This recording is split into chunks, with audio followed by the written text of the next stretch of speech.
Hey everybody, I'm Cheryl Lacey Donovan, and I'm here to encourage you to shift into your new season. That's right, shift into your new season. As we move from 2013 to 2014, I know that many of you out there have made New Year's resolutions. But if you're like me and like a whole lot of other people, those New Year's resolutions are all but gone by the time you get to February or March. So this year, let's change the way that we think. Let's shift our way of thinking, and instead of resolutions, let's look for some revelation. Let's look for some different ways of thinking, some different ways of doing things, some different ideas and different ideals as we shift into our new season. You know, as coming into 2013 around November or December, I got a revelation. It was revealed to me that we did need to make a shift in our mindsets and in a shift in the way that we were doing things in order to really create the life that we deserve and desire. So I'm going to look at 5 different things that you can do utilizing the word shift in order to move you into the manifested promises of God. The very first thing is that you need to show up and be present in your life. Show up and be present in your life. Well, what does that look like? What does that mean? That means that you can no longer hang on to the things of the past. You have to let go of old soul ties. You have to let go of ungodly attachments. You have to let go of all of those things that are continuing to hold you in bondage to the past so that you cannot be present and then move forward into your new future. Well, I know what you're saying. That's not very easy, especially when you're dealing with people that have mistreated you or abused you or people that may have betrayed you. But I want to help you to shift the way you think even about that. Because look at it this way. That was a process to help you let go of some people, places, and things that did not belong into your life. Some people, places, and things that you didn't need to take with you as you move forward. In other words, what God has done for you is He's revealed to you that you cannot take counterfeit people into the real places that God wants you to go. I'm going to say that again. You cannot take counterfeit people into the real places that God wants you to go. So those people that otherwise, had those situations not occurred, you may not have ever known that they really didn't have your back. You may not have ever known that they really were not in your corner had it not been for the things that they did to you. So at the end of the day, you really were done a favor, because now if you would just let them go, if you would just forgive them and let the past stay in the past, you can start being in your own future right here and right now, remembering that all things are lessons that God would have us learn. All things are lessons that God would have us learn.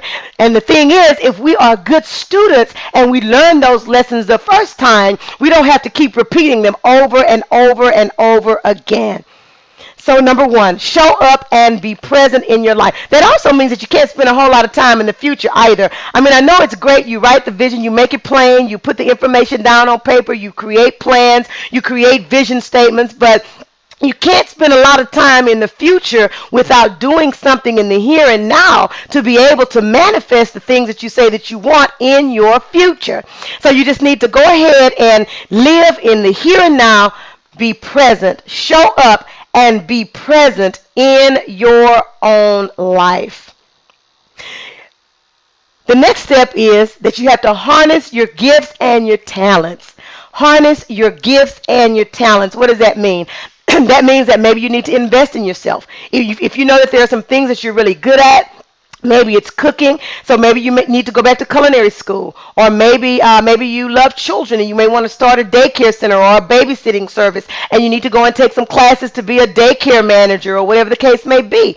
But the Bible tells us that God is the one that gives us the ability to get wealth. It also tells us that He can do exceedingly and abundantly more than we could ever ask or think, according to the power that worketh on the inside of us, which lets me know that we already have everything that we need in order to be able to do the things that God wants us to do, in order to live the abundant life that He intended for us to live. So it's important for us to harness those gifts and talents that He's already given us. We have to look for the talents and skills and abilities that we can use to move us forward, and we all have them. And sometimes we've had different people that have spoken spoken negatively into our lives, that have told us what we couldn't do and why that's not a good idea and why, we shouldn't go forward with that. But at the end of the day, if it's something that has been placed into your spirit, if it's something that God has given you, then it is something that can potentially have the ability to help you get your wealth. Show up and be present. Harness your gifts and talents. Number 3 is identify your truth. Identify your truth. When you think about identifying your truth, sometimes that's not the easiest thing in the world to do, because it may mean that you have to look at the fact that you are a procrastinator. It may mean that you have to look at the fact that you don't always have a positive attitude. It may mean that you have to look at the fact that that you just don't have all of the get up and go that you really need to do what you need to do. Or a positive attitude. Maybe your attitude is not positive, or maybe your self-esteem is not where it needs to be.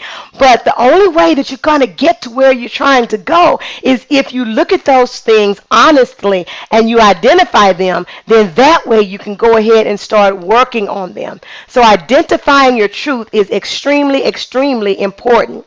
You have to use the things that you see in the shadows of your life as encouragement to move forward. An old way of being into a new vision of yourself. So in other words, going back and identifying your truth and looking at those things that were not necessarily helping you to be positive and effective, but identifying those things, using those things, turning them around, and making a new vision for yourself. Identifying your truth. What is your truth? Staying in your lane, knowing what it is that you were designed to do, knowing what you are purposed to do, and then walking in that purpose. Identifying your truth. Number 4 is facing your fears. Facing your fears. Again, something that's not very easy. It's not easy to say that I'm afraid of rejection, or that I'm afraid to fail, or that I'm afraid even of success. But until you identify that, then it will be difficult for you to utilize your faith and to put your faith into action to overcome those fears. And you have to know this, beloved, faith and fear cannot stay in the same place. So once you've identified those fears and you begin to speak the word over those fears and turn those fears around and you face them head on, your life will begin to change. You have to face your fears. You have to step out on faith. And sometimes that's not very easy. It may require you to get a coach, or to get an accountability partner, or somebody that's going to kind of push you out there and push you forward to be able to get to where you want to go. But facing your fears is going to be a huge part of that. Facing your fears.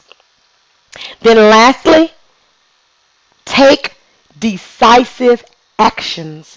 Take decisive actions. That means, having all the knowledge in the world is great. Putting it down on paper is great. But if all you're doing is having that knowledge and not applying that knowledge, not utilizing it and putting it into play in your life, then that's all it is just a bunch of knowledge. You have to take decisive actions. You have to do something in the here and now to manifest the abundant life that you deserve and desire. And trust me, it's there for all of us. It's there for the taking, but it's going to take some work on our part. The word tells us that faith without works is dead. It's one thing to sit and say, oh, I have faith. I believe God is going to change this. I believe these things are going to happen. But you're sitting down and doing nothing, not taking any kinds of actions to make them happen. Faith without works is dead. You have to get up and you have to do the work. So the five tips to help you shift into your new season. Number 1, show up and be present. Number 2, harness your gifts and your talents. Number 3, identify your truth. Identify your truth. Number 4, face your fears. And number 5, take decisive action. Take decisive action. So, in keeping with that last, number 5, the taking decisive action, I'd like to invite you to go over to my webpage, www.coachingwithcheryl.com, www.coachingwithcheryl.com. Take advantage of some of the information that's there.